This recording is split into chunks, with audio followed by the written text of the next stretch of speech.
Hello, everyone. Well, it's been another week, and the verdict was announced just today. Kyle Rittenhouse is exonerated. He's a free man. And people are on both sides are buzzing about this. They're not sure how they feel about it or what they feel. Some of them know exactly how they feel. Um, my mom is pretty upset. She's upset that he got let off free because um, she reads liberal media posts all the time. They tell her how to feel about something, what to think. She really hated Rittenhouse. She hated Rittenhouse for bringing a gun with him to another state. She says he brought the gun to another state, but the Republican media, the conservative media, is arguing that he did not bring a gun from another state, and that is a falsehood, that's a lie, and that the liberal media are liars. So they're just trading back and forth, calling each other liars, saying that they don't know the facts of the case. Each one is accusing the other of not knowing and not understanding the facts behind the case. And there's a lot of confusion. Nobody knows who's telling the truth. The liberal media is still claiming that he brought a gun from another state. And Rittenhouse testified that he did not bring the gun from another state, and the defense argued that he did not bring a gun from the other state. But the liberal media, they're always right? They never lie. They never lie. They're never liars. So they're claiming that he brought the gun from another state. And so my mom definitely believes it. She believes he brought a gun from another state with the clear intention of shooting people dead, that he wanted to shoot people that night. And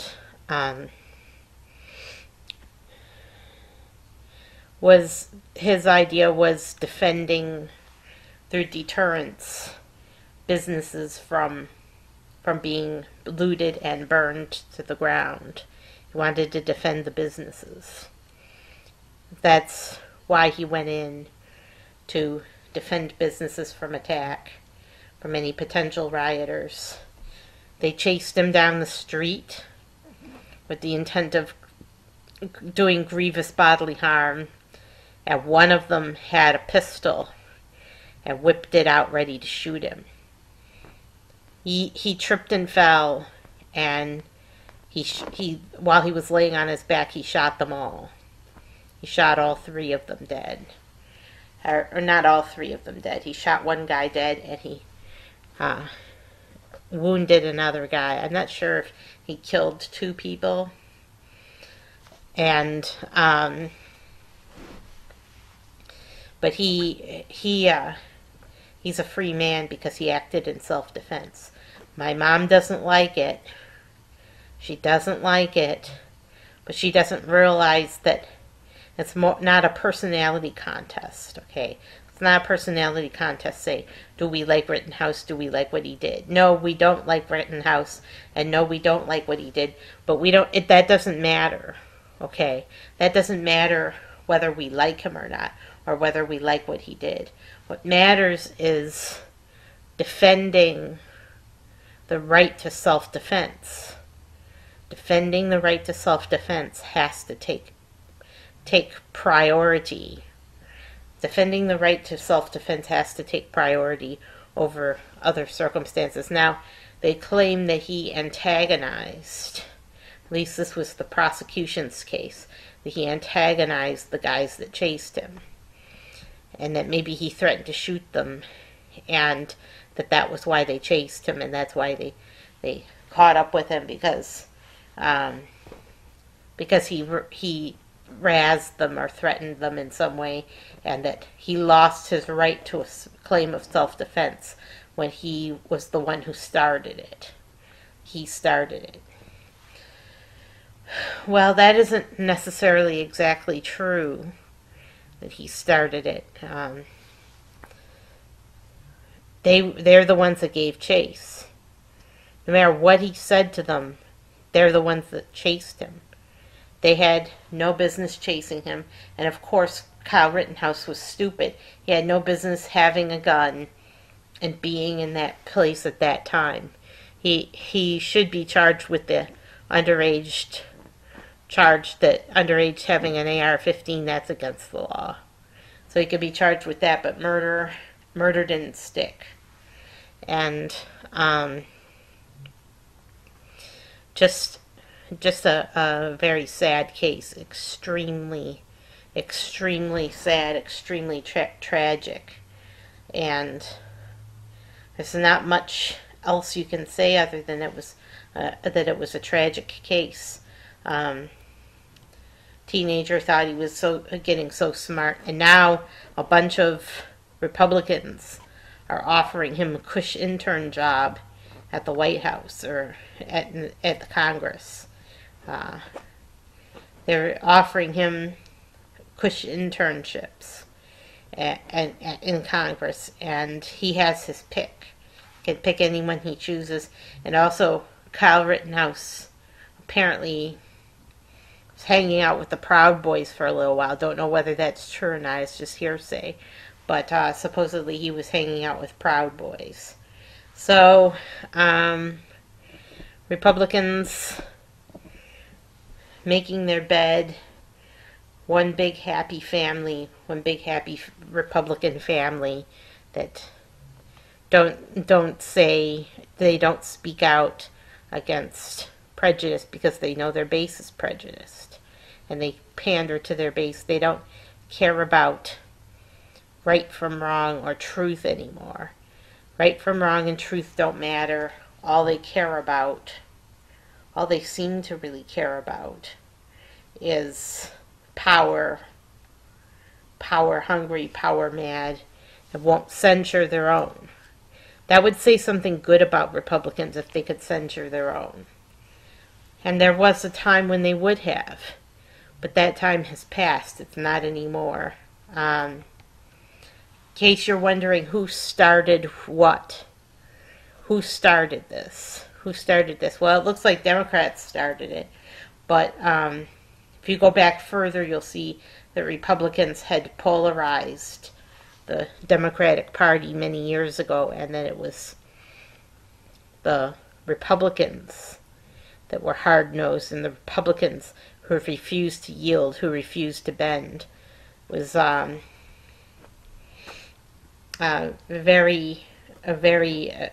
with people like McConnell that for years have been thumbing their nose at Democrats and taking a hard right stance. I don't like either one. I don't like how polarized the parties have become. Really bothers me. Really bothers me that Republicans refuse to speak out against their own, like Paul Gosar. You hear about Paul Gosar. He released this anime video of himself slashing Ocasio-Cortez's throat. Comes at Alexandra Ocasio-Cortez with a big sword and slashes her throat, and she's this monster. And then he depicts Biden as another monster, and he's flying at him with swords drawn. But the stupid thing about that is the anime that he created makes Biden look less like a monster and more like a god. Biden looks like God. God is sitting in the clouds. Here's this God.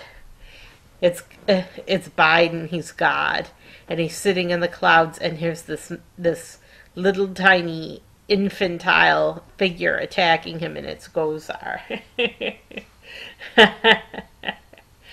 Maybe Gosar is a elf or a midget, and is Biden that's normal. He makes him look like a god. He inflates Biden's power and making him look like a god, and he's attacking a god. That's always a losing proposition, attacking a god. Yeah, but he put Ocasio-Cortez's face on a monster's body. It was a monster's body, and he slashed her throat and drew blood. And now he's claiming that even though he made this video, he's never, ever, ever been in favor of violence, and that he doesn't promote violence, and that he doesn't condone violence, and that he wouldn't ever commit violence, and that all the whole video was supposed to be symbolic. Well, no, you don't get away with doing anything you like just because it's symbolism. Okay, where you're slashing somebody's throat, that's where you have to draw the line and say, that can't be symbolic. That is murder. He's threatening her life. It's a death threat. The video is a death threat. And really, you know what you can do with death threats? That's right, you can send people to prison for death threats. You can send people to prison for death threats. And he definitely threatened her. He definitely threatened her. He showed a picture of himself on this warrior's body, slashing Ocasio-Cortez's throat, and then flying at Biden with swords ready to attack. And Biden looks like a god sitting in the clouds. He's going to attack God, and it's Biden. But they censured him for it. And it was right down the middle, right along party lines. Only the House minority leader, I think, is a Republican, that he spoke out against it. But everyone, almost every single Republican voted along party lines and voted against censuring Gozar. So they voted on Gozar's behalf. Come on, tell me about this. This is a anime, okay, an anime by a representative of the U.S. Congress, Gozar. It's infantile. It's childish because it was superimposing people's faces on anime bodies, on cartoon bodies. It's childish. It's infantile. And it's threatening. He threatened those two people. He threatened Ocasio-Cortez, and he threatened Biden. Okay, he threatened their lives. He said he showed them being killed by himself. Okay, and then said that was symbolic and that wasn't to be taken seriously as a death threat. Give me a break. Give me a break. It's kind of like where Trump had boxing gloves and was boxing with Biden. That wasn't even by Trump. He didn't do that, but he liked it and approved of it and retweeted it. And that was boxing. That wasn't murder. It was boxing. This is whole other matter, a whole new level of violence from the Republican Party. And I don't like it. I don't like it at all. I don't like how they vote along party lines, how they staunchly defend one of their own, no matter how bad it might be. No matter how bad it might be. He could go to prison for that. He could go to prison for threatening a public figure's life, including the President of the United States. There was once a time when threatening the President's life would land you in prison for a long time. If there was even a chance that there was a threat to the President, you'd be going to prison for a long time. So you can't agree with this. Even if you like the idea of a swordsman flying at Biden. Even if you like that idea, you can't help but admit that it was violent and that it was wrong, and that threatening the president's life is a very grave crime, and he should be doing some time. He should be doing some time for creating and promoting that video. He's the one who tweeted it. So, and it was apparently produced by himself. Not, he didn't do the animation part. Somebody did that for him, but he produced as in he paid to have it made and then promoted it in a public forum.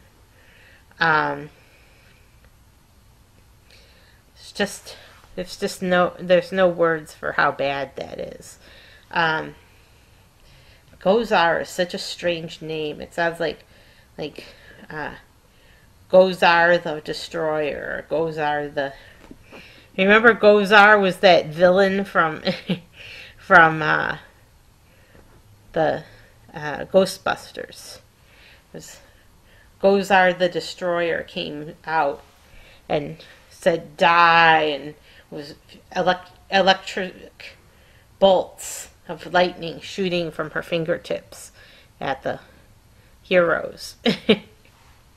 So maybe he's Paul Gozar is Gozar the Destroyer. Gozar.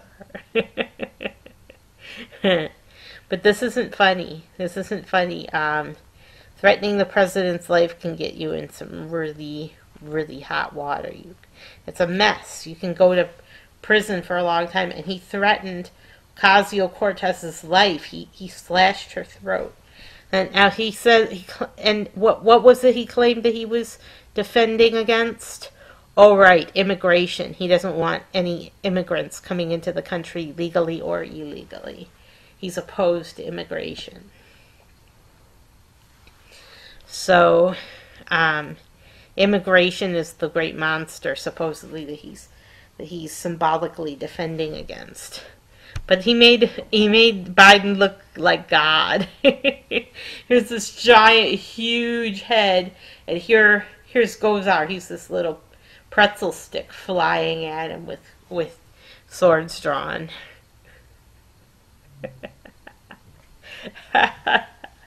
Pathetic. Wasn't even a very good, worthwhile cause in the first place. Wasn't a worthwhile cause. And what he did, no matter how you feel about Democrats, no matter how you feel about them, you can't condone this. You can't condone this video. So that's it. Kyle Rittenhouse, a free man today because of self-defense. And he just shouldn't have been at that place at that time with a gun. He was provoking just by his presence there. By openly carrying an AR-15, he was advertising, I'm the enemy, come attack me right now. So even though it was self-defense, he isn't a good guy in any case. And he was carrying underage. Yeah, they're going to get him on something, but not murder. I'm Sarah Jane Alpha Wolf signing off. Hoping. Now, I just want to say one last thing. Trump was very insulting and denigrating and degrading our nation's troops, our nation's military, and said terrible things about them. He paid lip service to them half the time, and the other half he was attacking their military records and saying that he doesn't like losers, he only likes winners, and that people who got killed were the losers, or people that lost their lives were the losers, and that he doesn't like losers. Well, Biden has done a lot for veterans and continues to do right by the nation's veterans, make the Veterans Hospital more accountable, and take care of the nation's veterans. He's doing good things. Biden is. So we really should give him credit where credit is due for caring and looking out for the nation's veterans. I just want to say that. And I'll see you next time.